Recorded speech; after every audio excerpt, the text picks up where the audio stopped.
अपने घर में सांप पाले जाएं और उम्मीद ये की जाए कि वो केवल पड़ोसी को डसेंगे तो एक ना एक दिन वो मालिक को भी काट ही लेते हैं। ये शब्द है हिलेरी क्लिंटन के, 2011 में उन्होंने कहा था। लेकिन आज 26 दिसंबर 2024 को ये पाकिस्तान पर लागू होते हैं।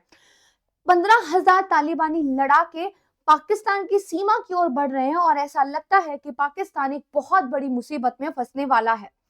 पाकिस्तान जिसने कि बांग्लादेश के बदलते हुए हालातों को देखकर ये सपना देखा था, एक बांग्लादेश पाकिस्तान चाइना नेक्सस बनाने का, वो टूटता हुआ नजर आ रहा है। क्योंकि तालिबान जिसे पाकिस्तान ने दशकों तक पाला था, पोसा था, आज उसी का दुश्मन बन गया है। और ये उसी नीति का नतीजा है जो पाकिस्तान ने सालों से भारत को जख्म देने के नाम पर अपनाई थी। दोस्तों, एक लंबे समय से लगातार इस तरह के न्यूज़पेपर में आर्टिकल्स देखने को मिल रहे थे, जिसके अगर आप डॉट्स को कनेक्ट करो तो ऐसा लगता था कि भारत के खिलाफ सीमा के चारों तरफ कोई ना कोई साजिश इस नए नेक्सस की तरफ से क्रिएट की जा रही है। चाहे नॉर्थ ईस्ट का मामला हो या फिर एक लंबे समय से पाकिस्तान और चीन के द्वारा सीमा पर जिस तरीके से एक अग्रेसिवली रिएक्शन दिखाया जा रहा था वो हो, या फिर अरुणाचल प्रदेश को लेकर चीन की बदलती हुई नीति। यहाँ तक कि चीन ने वादा भी किया था कि वो आर्मी का डिप्लॉयमेंट पीछे हटा रहे हैं, लेकिन उन्होंने इस पर अमल कितना किया है ये हम सब जानते हैं। अभी सितंबर में ही इंडिया डिफेंस रिसर्च विंग की एक रिपोर्ट आई थी कि बांग्लादेश के एक प्रोफेसर ने एक सेमिनार में ये कहा है कि बांग्लादेश और पाकिस्तान को एक नाभिकीय एग्रीमेंट, एक न्यूक्लियर एग्रीमेंट पर साइन कर लेना चाहिए, जिससे दोनों देशों की पोजीशन स्ट्रांग होगी। और दोस्तों, यहाँ पर आप देखेंगे ये कंटेंट जो है बहुत ही ज्यादा प्रोटेक्टेड है और इसको पब्लिकली दिखाया नहीं जा सकता है। जैसे ही बांग्लादेशी प्रोफेसर का ये स्टेटमेंट आया था, तो ऐसा देखने में आने लगा था कि कहीं ना कहीं ढाका का, यानी कि बांग्लादेश का इस्तेमाल पाकिस्तान का आईएसआई एक कॉरिडोर के रूप में करने के लिए तैयारी कर रहा है, जिससे भारत के अंदर घुसपैठ को ज्यादा से ज्यादा बढ़ाया जा सके। एक न्यूज़पेपर में इस आर्टिकल को कवर भी किया गया था। और अभी पिछले ही हफ्ते केरला के अंदर, वेस्ट बंगाल के अंदर और असम के अंदर कुछ ऐसे 8 से 10 जो बेसिकली सस्पेक्ट्स गिरफ्तार किए गए हैं, उनका कहीं ना कहीं जो लिंक है वो बांग्लादेश के साथ दिखाई देता है। इसमें से एक मेंबर तो एक बैंड ऑर्गेनाइजेशन है, अनसरुल्लाह बांग्ला टीम, उससे रिलेटेड है। और दरअसल ये जो एबीटी है ये अल कायदा का एक फ्रंट ऑर्गेनाइजेशन है। ये एबीटी ग्लोबल हेडलाइंस में भी आया था जब इनके द्वारा यूएस बेस्ड रॉय की हत्या कर दी गई थी, वो भी ढाका के अंदर। यानी कि पूरी तैयारी है कि भारत में सीमा में घुसपैठ कर कर इंटरनल सिक्योरिटी के लिए चैलेंज खड़ा करने की। इसके अलावा अगर आप देखोगे तो बांग्लादेशी पोर्ट्स पर पाकिस्तान के शिप्स को जाना अलाउ कर दिया गया है। और तो और इन शिप्स को किसी भी तरह के एग्जामिन से गुजरना नहीं पड़ेगा, इनका कोई चेक नहीं होगा। इस तरह के रिस्ट्रिक्शंस भी हटा दिए गए हैं। और इससे समस्या पैदा होती है हथियारों की तस्करी की, क्योंकि यहाँ पर पाकिस्तान बांग्लादेश के जरिए भारत के नॉर्थ ईस्ट में हथियारों की तस्करी करा सकता है, जैसा कि 2004 में हुआ भी था। United liberation front of Assam के जो चीफ थे परेश बारुआ, आज के टाइम पर ये निष्कासित है, चाइना और म्यांमार बॉर्डर में कहीं रह रहे हैं। इनको लाइफ इम्प्रिजमेंट मिल गया है, जबकि पहले इनको जो है फांसी की सजा दी गई थी। लेकिन बांग्लादेश की सरकार ने इनकी सजा को जो है यहाँ पर रिवाइज किया है और मृत्यु दंड को यहाँ पर दरअसल उम्र भर की कैद में बदल दिया है। इस तरह की रियायत दिया जाना ये कहीं ना कहीं एक बदलते हुए हालात, एक बदलती हुई साजिश की तरफ संकेत करता है। इसके अलावा आप देखोगे कि यूएस की तरफ से भारत को ये चेताया गया था कि पाकिस्तान इस तरह के मिसाइल्स क्रिएट कर रहा है जो भारत के अंडमान निकोबार बेस तक हमला कर सकते हैं। अमेरिका ने कहा कि भारत के ऊपर ही नहीं बल्कि पूरे साउथ एशिया पर लंबी दूरी तक मार करने वाली जो बैलिस्टिक मिसाइल्स हैं इनका खतरा मंडरा रहा है। और यहाँ पर खास निशाना था अमेरिका का पाकिस्तान की शाहीन 3 और अबाबिल परमाणु मिसाइल। देखिए, एक पाक एक्सपर्ट हैं डॉक्टर मंसूर अहमद, उन्होंने ये कहा कि हमने अब तक इन मिसाइल्स को टेस्ट नहीं किया है और हम पे जो आरोप लगाए जा रहे हैं कि पूरा साउथ एशिया खतरे में है, ये निराधार है, क्योंकि हमारी किसी भी मिसाइल की जो रेंज है वो बियॉन्ड इंडिया नहीं है। यानी कि उनके पूरे मिसाइल्स का जो टारगेट है वो केवल और केवल इंडिया है, ये वो खुद एक्सेप्ट कर रहे हैं। तो उन्होंने कहा यूएस को चिंता करने की जरूरत नहीं है, क्योंकि हमारी मिसाइल्स तो इंडिया के बाहर की रेंज की है ही नहीं। अब यहाँ पर देखिए, इन सारी न्यूज के बाद दूसरी न्यूज ये आती है कि पाकिस्तान के न्यूक्लियर बॉम्ब्स अब अमेरिका के टारगेट पर आ गए हैं। यानी कि जैसे ये न्यूज आ रही थी कि मिसाइल्स की रेंज पाकिस्तान बढ़ा रहा है या फिर वो कुछ फाइटर जेट्स को खरीदने की बात चीन से कर रहे हैं, तुरंत खबर आती है कि अमेरिका की जो नजर है वो अब पाकिस्तान के न्यूक्लियर बॉम्ब्स पर है। और यहाँ पर जो पाकिस्तान का बैलिस्टिक मिसाइल प्रोग्राम था उस पर जो है अमेरिका के द्वारा एक बैन लगा दिया जाता है। यूएस का स्टेट डिपार्टमेंट, अब देखिए किस तरीके से खेल बदलेगा और यहाँ पर भारत की डिप्लोमेसी प्ले में आ जाएगी। यूएस का स्टेट डिपार्टमेंट ये कहता है कि दरअसल हम ही जो है आपको काफी टाइम से मिलिट्री एड दे रहे हैं और आप उसी का इस्तेमाल करके लॉन्ग रेंज के मिसाइल्स यहाँ पे डेवलप करना चाह रहे हो, और वो भी ऐसे मिसाइल्स जो इंडियन सब कॉन्टिनेंट के बियॉन्ड जो है बेसिकली रेंज रखते हैं। यहाँ पे जो यूएस का इशारा था वो वेस्ट एशिया की तरफ था, यानी कि अगर वेस्ट एशिया तक पाकिस्तान की मिसाइल्स पहुंचती हैं तो उनका निशाना इजराइल हो सकता है। और कहीं ना कहीं अमेरिका यहाँ पे इजराइल को प्रोटेक्ट करने की कोशिश कर रहा है। और डोनाल्ड ट्रंप यहाँ पर डेफिनेटली पाकिस्तान के न्यूक्लियर प्रोग्राम को लेकर एक अग्रेसिव एटीट्यूड रखते हैं, ये हमने पहले भी देखा था। तो बेसिकली ये एक ऐसी सिचुएशन है जहाँ पे जो चीफ ऑफ पाकिस्तानी आर्मी है जनरल अशीम मुनीर, उन्होंने भी कहा है कि भाई हम बड़ा स्ट्रेटेजिकली आगे इन चीजों को लेकर चलेंगे। अब इसके बाद देखिए, यूएस ने एक तरफ सैंक्शंस इंपोज किए और दूसरी तरफ तालिबान, जिसको खुद पाकिस्तान की खुफिया एजेंसी आईएसआई ने ट्रेनिंग दी थी, राइट, यहाँ तक कि सैन्य सलाहकार, हथियार और जो पाकिस्तानी स्पेशल सर्विस ग्रुप है एसएसजी के कमांडोज, ये तक उनकी मदद के लिए भेजे गए थे। आज ये तालिबान भारत के लिए नहीं बल्कि पाकिस्तान के लिए एक सिरदर्दी बन चुका है, जबकि इसको तैयार किया गया था भारत के लिए। पाकिस्तान का पूरा इरादा जो पहले था वो ये था कि तालिबान जिन जिन एरिया को कंट्रोल करेगा उन एरिया का इस्तेमाल जो है भारत के खिलाफ जैश ए मोहम्मद और लश्कर ए तैयबा को ट्रेनिंग देने के लिए किया जाएगा। उद्देश्य एक ही था, कश्मीर में आतंक को फैलाना। अब 2021 में तालिबान ने काबुल पर कब्जा किया, यानी कि अफगानिस्तान तालिबान के कंट्रोल में आ गया और पाकिस्तान ने से खुदा का एक आशीर्वाद या उसकी रहमत कहा था। लेकिन असल में शुरुआत थी तनाव की। अब यहाँ पर देखिए, आज के टाइम पर पाकिस्तान दो तालिबान से जूझ रहा है। एक तो अफगान तालिबान जो अब सत्ता में है और दूसरा टीटीपी यानी कि तहरीक तालिबान पाकिस्तान, जो पाकिस्तान में इस्लामी अमीरात स्थापित करना चाहता है। एक ऐसा देश जो धर्म के नाम पे बना था, आज उसी देश में टीटीपी कह रहा है कि हम एक इस्लामी अमीरात जो है स्टैब्लिश करना चाहते हैं।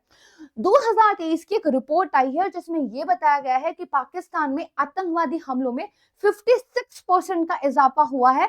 1500 से ज्यादा मौतें हुई हैं, जिसमें 500 से ज्यादा तो उनके सुरक्षा बल थे। यहाँ पर अगर आप देखोगे तो ऐसा लगता है कि जो पाकिस्तान के पाले हुए सांप थे अब वो खुद अपने मालिक को यानी कि पाकिस्तान को डसने लगे हैं। अगर कुछ दिन हम पहले के हालातों की बात करें तो आप देखोगे कि दरअसल भारत के जो विदेश मंत्री हैं एस जयशंकर जी, उनकी तरफ से भी एक स्टेटमेंट दिया गया था यूनाइटेड नेशन जनरल असेंबली में, और ये कहा था अगर पाकिस्तान अपने टेरर के इन एक्टिविटीज को कंट्रोल नहीं करता है तो उसके रिपरकशन तो जरूर होंगे, यानी कि आप रिवर्स की तैयारी के लिए तैयार रहिएगा। और कहीं ना कहीं ऐसा लगता है कि भारत ने जो ये शब्द कहे थे इनको एक्शन में भी ले लिया है, क्योंकि अचानक से हालात काफी तेजी से बदले हैं।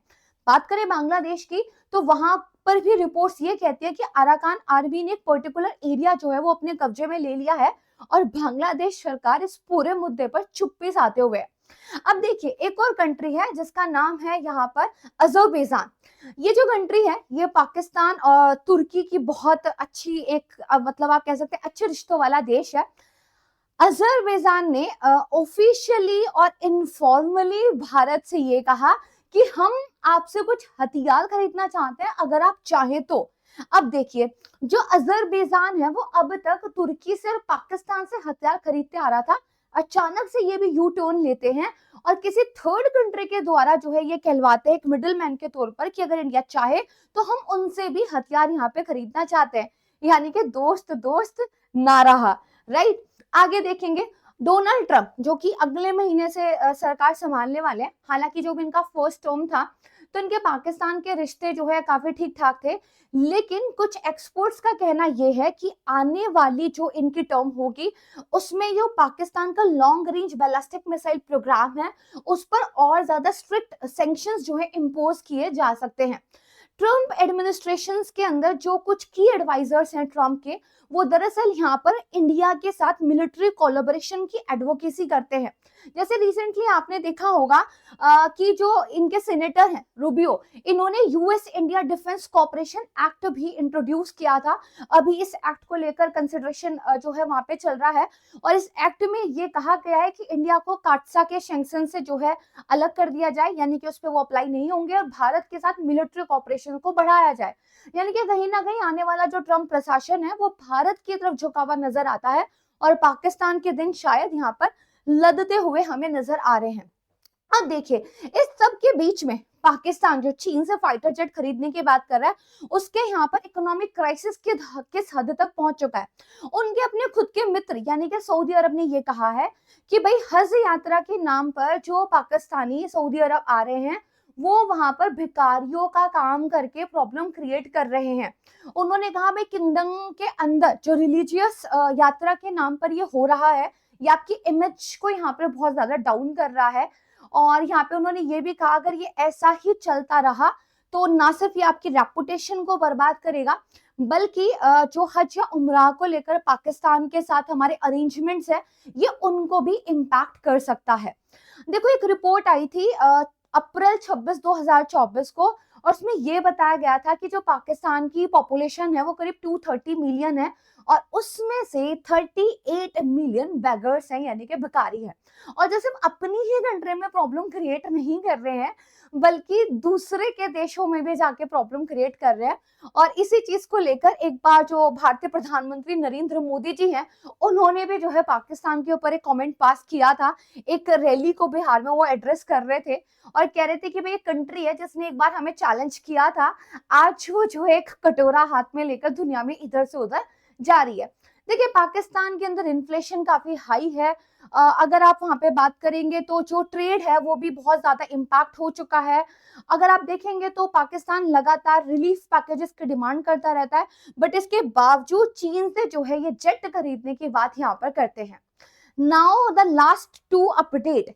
अभी देखिए, पाकिस्तान के मिलिट्री कोर्ट ने 25 सपोर्टर थे इमरान खान के, उनको बेसिकली एक तरीके से यहाँ पे सेंटेंस दे दी है।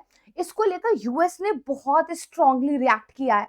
यूएस का जो स्टेट डिपार्टमेंट था उसने यहाँ पे सीधे सीधे कहा है कि नागरिकों को लेकर आपकी जो सैन्य अदालत है इस तरह के निर्णय दे दी है ये मानवाधिकारों के बिल्कुल खिलाफ जाता है। फाइनली यूएस को पाकिस्तान के अंदर जो ह्यूमन राइट वायलेशन हो रहे हैं वो दिखने शुरू हो गए हैं अचानक से। और अगर आप देखोगे यूरोप की तरफ से भी यहाँ पर जो है पाकिस्तान को कहा गया है कि भाई अगर आप ऐसा ही करते रहे तो हम आपसे ना जो जीएसपी प्लस वाला टैग है वो ले लेंगे। दरअसल ये होता है आपका जनरलाइज्ड एक तरीके से आप देखोगे एक ऐसा टैग होता है कि जिसमें आपको जो है इंटरनेशनल ट्रेड के दौरान एक रियायत दी जाती है जब आप वहां पर एक्सपोर्ट करते हो। और अगर जीएसपी प्लस ये जो टैग है इससे पाकिस्तान को हटा दिया जाता है यूरोप की तरफ से तो उनकी इकोनॉमी पे इसका काफी ज्यादा इम्पैक्ट पड़ेगा। तो मतलब यहाँ पर यूके हो यूएस हो या फिर बेसिकली आप देखोगे एक तरीके से ऑल ओवर यूरोप हो, उन्होंने पाकिस्तान के इस कदम की काफी आलोचना की है। और दरअसल खाड़ी देशों में कुछ र्यूमर्स सुनने को मिल रही है कि शायद इमरान खान को सपोर्ट करते हुए दिखाई देगा आने वाला ट्रम्प एडमिनिस्ट्रेशन। एंड इसकी वजह से जो आज के टाइम पर जो शरीफ हैं और उनके जो सैन्य संबंध है अपनी सेना के साथ उस पर काफी एडवर्स इम्पैक्ट पड़ सकता है। अब देखिए, जैसा कि मैंने आपको बताया था कि जो तालिबान है उसके लड़ाके पाकिस्तान की तरफ आ रहे हैं, राइट। तो पाकिस्तान की एयरफोर्स ने अफगानिस्तान पर एक एयर स्ट्राइक की थी, ऐसा खुद उन्होंने बताया। और वो उन्होंने कहा भाई हम टीटीपी जो टेररिस्ट है उनके ऊपर कर रहे हैं, बट तालिबान का कहना है कि नहीं, इससे हमारे काफी सारे नागरिकों की जान चली गई है। और अफगानिस्तान के डिफेंस मिनिस्टर मोहम्मद यादूब ने एक वार्निंग दे दी है पाकिस्तान को कि भाई हम ये चीज जो है ऐसे ही जाने नहीं देंगे।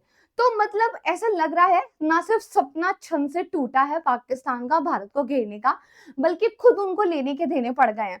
क्योंकि संयुक्त राष्ट्र मानवाधिकार समिति ने पाकिस्तान को पहले भी इस बात के लिए डांट लगाई थी कि जो सैन्य अदालतें हैं, राइट, उससे रिलेटेड कानून को आप रिव्यू करो, और नागरिक अदालत की जगह जो सैन्य अदालत इस तरह के डिसीजंस लेती है, इसको आप अवॉइड करो। तो ये दरअसल पाकिस्तान की कहानी नहीं है, बल्कि हर कंट्री के लिए एक सबक है कि अगर आप इस तरह के ऑर्गेनाइजेशन को सपोर्ट करेंगे तो एक ना एक दिन वो आप पर ही आकर टूटेंगे।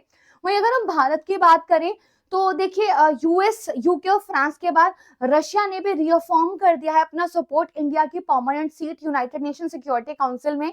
तो चाइना अगर साइड हो जाए तो किसी भी तरीके से भारत के सामने कोई अड़चन नहीं है यूएनएससी की परमानेंट सीट लेने के लिए। वहीं रशिया के साथ भी हमारा जो हथियारों को लेकर ट्रेड है वो 15% बढ़ा है। एंड रशिया को लेकर, यूएस को लेकर, यूरोप को लेकर हमारे जो रिलेशनशिप है काफी पॉजिटिव देखने को मिल रहे हैं। और ऐसा लगता है कि अचानक से पाकिस्तान के जो हालात बदले हैं और पूरी दुनिया को उनकी कमियां दिखने लगी है, कहीं ना कहीं ये इंडिया के एक डिप्लोमेटिक चैनल का ही कमाल है। So this is it from my side. And जुड़े रहिए हमारे साथ और ऐसी ही खबरों का एक विश्लेषण देखते रहिए। वीडियो अगर आपको पसंद आई तो इसको लाइक जरूर कीजिएगा, सब्सक्राइब कीजिए, और यस, पाकिस्तान को लेकर आपके जो विचार हैं उन्हें कमेंट सेक्शन में जरूर साझा कीजिएगा। Thank you so much everyone. जय हिंद।